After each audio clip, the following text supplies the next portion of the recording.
Well, it's been an exciting week in sports. VOA's Sonny Side joins us now with a profile of Ghana's World Cup-bound Black Stars national football team. Hello, Sonny. Hello, Vincent, and sporty greetings once again to our Africa 54 viewers. The Black Stars are getting ready for their third consecutive World Cup appearance. Ghana has been drawn into a very difficult first-round group in Brazil, along with Germany, Portugal, and the USA.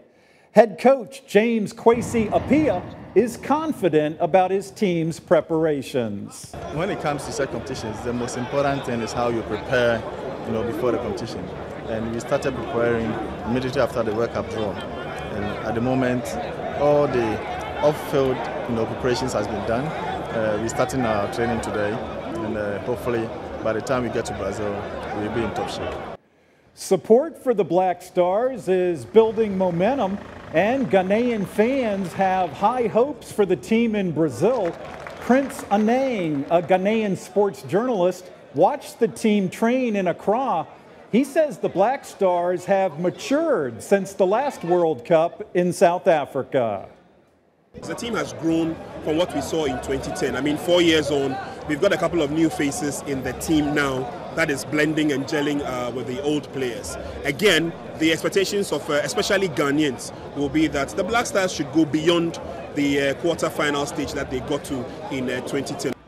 The Black Stars of Ghana will go against the USA in their opening World Cup match June 16th in Natal, Brazil.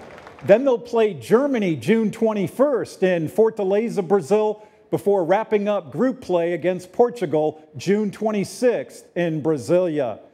Meanwhile, betting and gambling on the World Cup and other sports events is a massive enterprise. A new report on the impact of sports gambling notes how criminal elements are well entrenched, and they're using sports to launder money and carry out other illicit activities. VOA's Jeffrey Young has details. Rio de Janeiro, Brazil. On June 12th, the event football fans everywhere have spent 4 years waiting for begins. It's the 2014 World Cup. Teams will battle their way from then until the championship match on July 13th. Fans are not just cheering on their favorite teams, many are also eager to wager on the matches. And not only the World Cup, there is a global betting frenzy covering football, cricket, tennis, motorsports, competitions of every kind.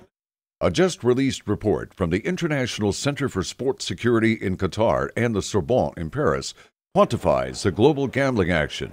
Via Skype, ICSS Director of Sport Integrity Chris Eaton. Taking the illegal market, the under-regulated or grey market, and the totally legal market together, it's really close to $1 trillion annually gambled on sport today. Analysts say that $1 billion was bet worldwide on a single game in 2010, the World Cup title match. This new report says that sports betting is used worldwide by organized crime syndicates to launder some US $140 billion a year, and that the internet now handles 30% of all the action. The ICSS Sorbonne report says that Asia accounts for 53% of the world's illegal gambling, and it turns out that illicit bookmakers and legal betting houses are linked together, says University of Salford Birmingham gambling analyst David Forrest via Skype. Those small guys tend to take the stake and quickly pass it on up a chain so they don't handle the risk themselves.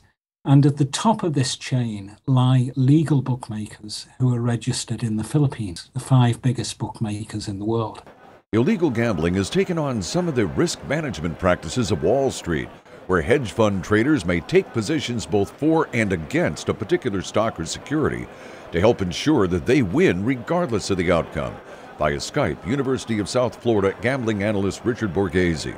Illegal bookmakers will collect their bets, and if they end up with a naked position on one side or the other, they will lay off their risk by betting on the opposite teams in the legalized gambling market. The ICSS Sorbonne study says the sports gambling industry needs to develop international reporting and accountability systems, much like those that have been established in recent decades in the global financial markets. Again, the ICSS Chris Eaton. We need the same sort of cooperative model operating in the gambling side and the bookmaking side of international sport. so that we can see exactly who is transacting what and how, so you can pick the anomalies.